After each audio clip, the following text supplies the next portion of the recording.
Hello friends. So మనకి క్రికెట్లో run out అవ్వని క్రికెటర్స్ ఉంటారు కదా. సో టాప్ ఫైవ్లో రన్అట్ అవ్వని క్రికెటర్స్ అయితే ఉన్నారు. వాళ్ళు ఎవరు ఏంటి అనేది ఈ వీడియోలో చూద్దాం. సో మనకి క్రికెట్లో చాలా రకాలుగా అవుట్ అవుతూ ఉంటారు. బట్ రన్అట్ అనేది మాత్రం మనకి మెయిన్గా చెప్పుకోవాల్సింది. ఇందులో కొంతమంది ప్లేయర్లు అయితే ఎక్కువ రన్అట్ అయిన ప్లేయర్స్ కూడా ఉన్నారు. సో వాళ్ళందరినీ అది తర్వాత మనం వేరే వీడియోలో డిస్కస్ చేసుకుందాం. బట్ టెస్ట్ ఫార్మాట్లో ఇంతవరకు ఒక్కసారి కూడా రన్అట్ అవ్వని ప్లేయర్స్ ఒక 5 మెంబర్స్ ఉన్నారు. సో ఆ లిస్ట్ చూసుకున్నట్లయితే ఫస్ట్ మనకు వచ్చేది మన ఫస్ట్ పీటర్ మే ఏంటంటే ఇంగ్లాండ్కి మనకి ఆడేవారనమాట. సో ఈయన ఎక్స్ క్యాప్టెన్ కూడా, ఇంగ్లాండ్ టీంకి క్యాప్టెన్గా కూడా చేశారు. అండ్ తన కెరీర్లో ఒక్కసారి కూడా రన్అట్ అవ్వలేదు. అండ్ ఈయన ఒక క్లాసిక్ బ్యాట్స్మెన్. అండ్ ఈయన 1951లో ఇంగ్లాండ్ తరపు నుంచి కెరీర్ అయితే స్టార్ట్ చేశారనమాట టెస్ట్లో. సో మొత్తం 66 టెస్ట్ మ్యాచెస్ ఆడి 13 సెంచరీస్ చేశారు, 4537 రన్స్ కూడా చేశారు. అండ్ అతని హయ్యెస్ట్ స్కోర్ 235. అండ్ ఆయన ఒక్కసారి కూడా రన్అట్ అవ్వలేదన్నమాట. సో ఈయనైతే చాలా ఫాస్ట్గా రన్నింగ్ చేసేవారని చెప్పి మనకైతే ఉండేది. అండ్ ఈయన 1994లో చనిపోయారు, డిసెంబర్ 27న. బట్ ఈయన ఒక కౌంటీస్లో కానీ, కేంబ్రిడ్జ్ యూనివర్సిటీ తరపు నుంచి కానీ, ఇంగ్లాండ్ టీం నుంచి కానీ ఒక one of the greatest captain and batsmen కింద అయితే రికగ్నైజ్ చేశారు. అండ్ నెక్స్ట్ ఈ లిస్ట్లో గ్రాహం హిక్ అంటే ఈయన యాక్చువల్గా జింబాబ్వేలో ఈయన పుట్టారు. బట్ లేటర్ ఆన్ ఇంగ్లాండ్కి మూవ్ అయ్యి ఇంగ్లాండ్ తరపున క్రికెట్ అయితే ఆడారు. సో ఇంగ్లాండ్లో ఆడిన ఇతను 65 టెస్ట్ మ్యాచెస్ ఆడారు, 120 వన్డేస్ కూడా ఆడారు. సో 2 ఫార్మాట్లోని 3000 కన్నా ఎక్కువ రన్స్ చేశారు.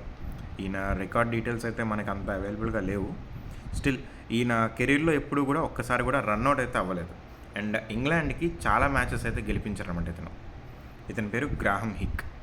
అండ్ గ్రాహం హిక్ అయిపోయిన తర్వాత ఈయన ఆస్ట్రేలియాకి కోచ్గా కూడా వర్క్ చేశారనమాట, ఆస్ట్రేలియా టీంకి. సో అది గ్రాహం హిక్ గురించి. దీని తర్వాత మనకు వచ్చేసరికి నాజర్ అనమాట ఇతని పేరు. ఈయన పాకిస్తానీ క్రికెటర్. మనకి ఇక్కడ ఏంటంటే ఇతను పాకిస్తాన్ నుంచి చాలాసార్లు ఎక్కువసార్లు రన్అట్ అయిన బ్యాట్స్మెన్ కూడా ఉన్నారు. ఒకసారి కూడా రన్అట్ అయిన బ్యాట్స్మెన్ అంటే ఇతనే చెప్పాలి, నాజర్ అని. ఈయన యాక్చువల్గా 76 టెస్ట్ మ్యాచెస్ ఆడారు పాకిస్తాన్ తరఫున, 4114 రన్స్ కూడా చేశారు, 10 సెంచరీస్ కూడా ఉన్నాయి ఇందులో. అండ్ ఇతను చాలా ఫాస్ట్గా పరిగెట్టేవారంట. అండ్ ఈయన పాకిస్తాన్ క్రికెట్కి కోచ్గా కూడా చేశారు కొన్ని సంవత్సరాలు. సో ఈయన ఒకసారి కూడా రన్అట్ అయితే అవ్వలేదు.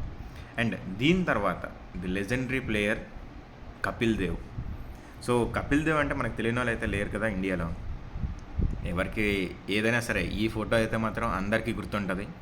1983 వెస్టిండీస్ టీంను ఓడించి కపిల్ దేవ్ ఆ కప్ తీసుకోవడం అండ్ ఇవన్నీ కూడా ఒక గ్రేట్ హై అయితే ఇస్తాయి ఇప్పటికీ కూడా. అండ్ మూవీలో కూడా 83 మూవీ కూడా మనం చూస్తే అదొక హై అయితే ఉంటుంది. అండ్ జింబాబ్వేపై 175 రన్స్తో ఒక గ్రేట్ ఇన్నింగ్స్ అయితే ఆడారు ఆ వన్డే వరల్డ్ కప్లోనే.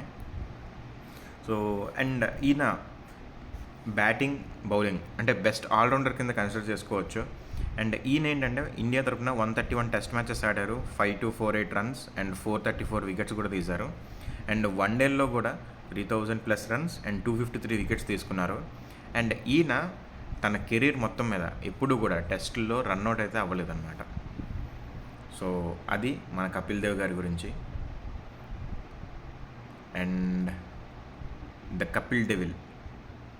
అండ్ దీని తర్వాత మనకి నెక్స్ట్ లాస్ట్ వచ్చే బ్యాట్స్మెన్ పేరు పాల్ కాలింగ్వుడ్.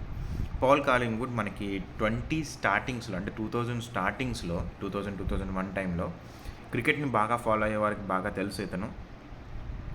ఎందుకంటే ఈయన ఇంగ్లాండ్ తరపున ఆడేవారు. అండ్ ఈయన 68 టెస్ట్ మ్యాచెస్లో 4000+ రన్స్ అయితే చేశారు. అండ్ అప్పటికి T20 రాకముందే ఈయన ఫాస్ట్గా చాలా ఫాస్ట్గా అయితే బ్యాటింగ్ చేసేవారు. ఈయన కెప్టెన్సీలోనే 2010లో ఐసీసీ అయితే మాత్రం వరల్డ్ ట్రోఫీని అయితే గెలుచుకున్నారు ఇంగ్లాండ్ క్యాప్టెన్గా ఉన్నప్పుడు. అండ్ ఈయన ఒక్కసారి కూడా టెస్ట్ కెరీర్లో రన్అట్ అయితే అవ్వలేదు. సో ఇదనమాట మన లిస్ట్. పాల్ కాలింగ్వుడ్ చూడండి, అప్పట్లో 2010 వరకు అయితే ఈయన మంచి బ్యాట్స్మెన్గా అయితే ఉన్నారు ఇంగ్లాండ్ క్రికెట్లో, వన్ ఆఫ్ ది బెస్ట్ బ్యాట్స్మెన్గా. సో ఇది మనకి లిస్ట్, టెస్ట్ క్రికెట్లో రన్అట్ అవ్వని ప్లేయర్స్ లిస్ట్ ఇది. సో మీరేమనుకుంటున్నారు లిస్ట్ గురించి? ఇంకా ఎవరైనా ప్లేయర్ ఉంటారనుకుంటున్నారా? కమెంట్ అయితే చేయండి.